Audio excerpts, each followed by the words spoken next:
What if you could combine the power of a fighter and the power of a mage and put it in one single vocation? Then guys, the Mystic Spearhand is the vocation for you. Unfortunately, you won't get it off the start, but you're going to have to unlock it. Today we're going to take a look at the class. We're going to talk about the benefits of the class. We're going to take a look at its skills. We're going to say what playstyle suits the best to use this particular class with, and why, if you want to use this class, it's extremely important that you understand one fundamental element, because you won't be able to change it later. So with that being said, guys, if you're excited for Dragon's Dogma 2, hit that like button. The more likes, the more excitement. And let's jump right into the Dragon Dogma 2 Mystic Spearhand preview. Okay, so one important thing I want to mention, guys, and this is going to be crucial if you want to use this particular hybrid skill or hybrid class, you won't be able to use it if you select a character you want to be a pawn. Basically, you have to select the character you're going to use to be able to upgrade it to a hybrid vocation, because the pawns cannot be upgraded to a hybrid vocation. Now that you understand that, let's dive in and take a closer look. And some of you guys who did play Dragon Dogma 1, you might be a little bit familiar to this one particular, because it resembles the Mystic Knight. That was a vocation that was really good, that specialized in both melee and magic. That means you will have the ability to not only attack at close range, but also long range. This is going to solve a little bit of the issues that we have with just individual vocations within each character. Now, one thing to note, guys, when you start the game, you're only going to be able to pick up 4 vocations, which I covered already on my channel, so you're more than welcome to check that out. And then when you get to a certain level within the game, you will be able to upgrade towards this vocation. Now, as a mystical spearhand, you will fight and do physical damage with a specialized weapon called the Dune Spear. Now, this weapon is unique to this particular vocation, so you won't be able to use this spear in any other vocation. It's going to allow you to be able to attack multiple enemies simultaneously, with the weapon having 2 very sharp points at each end. So really focused mostly on melee. Now, one interesting thing about the Spearhand that we didn't know until we saw a couple videos is how surprisingly the weapon makes you have a ton of mobility, because it allows you to do a thing called a physical dash, or a charge ability, which serves as an excellent gap closer to be able to close on those enemies. Now, in addition to that, you could also upgrade and get the teleport ability, which magically will blink from one point to another.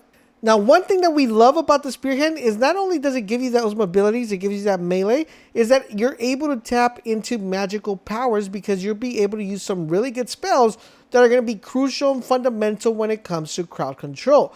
As a mystical spearhand, you could paralyze the enemies that you are fighting and look to tap into that lightning energy, or throw bodies and defeat foes directly as they attack you. So a really, really good class that we are extremely excited for, and I think it combines 2 of the best elements in the game, the fighter and the mage, in one complete vocation. Based on the information we have, guys, we're going to take a look at the core skills and the weapon skills. Starting with the core skills, guys, we have light attack. This is just a standard basic melee attack that will swing a spear back and forth, so that each spear is able to cause damage, because each end of the spear will have, kind of a sharp edge here. So it's really, really powerful. This is going to be your basic attack. Then you got the heavy attack. This is going to allow you to have a single powerful stab with the end of the spear. Then you have the AoE effect attack, which is going to allow you to spin or twirl the blade or the spear in a very circular motion, where both ends will cause melee damage to any enemy around you. Then we guys have the physical dash attack, and this is the one I was telling you guys about, that's going to allow you guys to close the distance between you and the enemy, that you could easily follow by a very quick attack and do a nice little dash. Now, let's take a look at the weapon and see what abilities we have from the weapon. So for the weapon, we have the teleport attack. Once again, you'll be able to use the spells and the magic to pull yourself closer to your opponent, especially against aerial enemies. So if you're fighting, a enemy in the air, this will allow you to leap in the air, teleport there, and hit him upside the head. Then we have the magical bolt. This is going to allow you to cast electricity, lightning energy on enemies that are going to be staggered when they get stunned or hit by the lightning, because it also provides stun. Then we have the Magic Shock, which is going to throw lightning once again and charge the Dune Spear to be able to do a ton of damage. This is going to be basically your AoE ability that you're going to be using quite a lot. And this is the one I feel like is going to be fairly used. One thing I didn't note about this one, though, is if this takes out any of the stamina, and that's something we're definitely going to want to make sure we check out whenever we get the game. Then we have Body Throw, which is going to use the magic to lift off the bodies in the air and defeat the foes that are going to be, in front of you. Really, really cool. So basically, you're going to be able to levitate the enemy and just throw them at a distance. And once you throw them, it's going to cause some damage. Then we have one that I think is going to be super duper dope called the Wild Fury, which is going to allow you to create a shadow double of you. So 2 of you, and when you attack, it's going to attack. And when you do damage, it's going to do damage. And the great thing is that whatever damage you do, the other, your shadow is also going to do it as well. I think this is really dope, and I think a lot of people are going to use this one. All right, so now let's talk a little bit about who particular this character or vocation for. So this is for someone that likes to be in front of the battlefield, wants to take damage, wants to dish out damage, and just wants to cause a lot of havoc. This is not for those of you guys who don't want to be into the fight. I believe this might be a little bit of a tanky class. Theoretically should be able to absorb a lot of damage. Now, what are the strengths and what are the weaknesses? Well, one of the main strengths, guys, is that it's going to allow you to have melee and range attacks. And this is really good because you're able to dip into both worlds that are really, really good. You can decide to get really close to the enemy, or you can decide to fight a little bit of a range or the distance due to you having magic.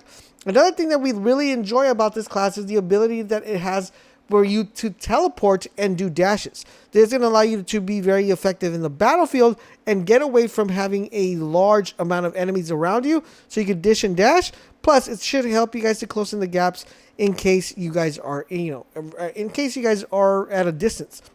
Now, one of the major weaknesses we see here, as far as the skills that we know, there is no defensive skills. So it seems like you're going to want to make sure you use those dash abilities very often, because one blow could pretty much take a big chunk of your health.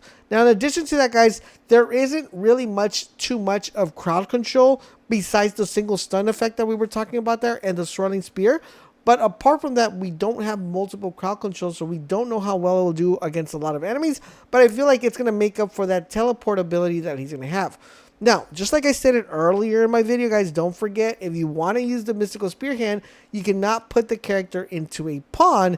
You're going to have to use it as a character that you are maining. Now, in addition to that, guys, now I think the Magical Spearhead is going to be one of the most sought-after vocations in the game. But if you still are undecided, guys, I have a bunch of videos, guys, going over the other hybrid vocations, like the Magic Archer, the Trickster, and the Warfare. So you're going to want to make sure you guys check those out so you guys don't miss any of the ones that are going to pretty much stand out. The videos are linking right here on the top, so click that, and I will catch you guys on